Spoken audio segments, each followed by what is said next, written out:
אנחנו בתחרות זריקת ביצה עם המתמודד הראשון שלנו, איתי ירקוני, משקל 154 קילו, מאזור הכרמל.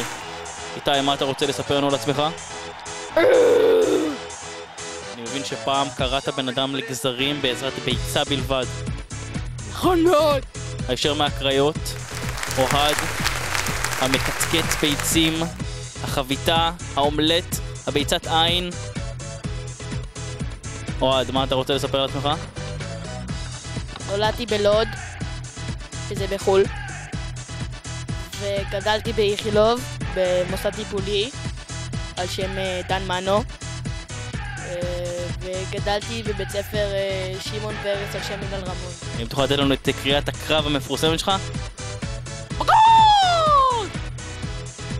הבנתי, כל הכבוד, איתי, גבירותיי ורבותיי.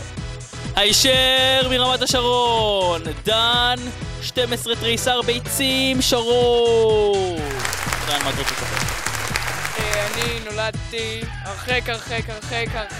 הרחק מכאן, בנתניה. זהו.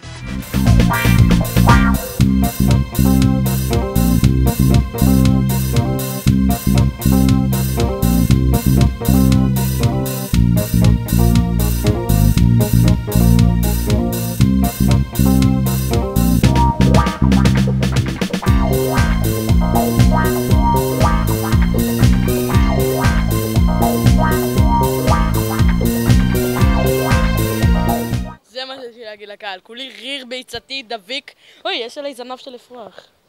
יס. באמת? לא, זו השערה שלי. רוצה לראות? יאללה. אוי, כולי דביק.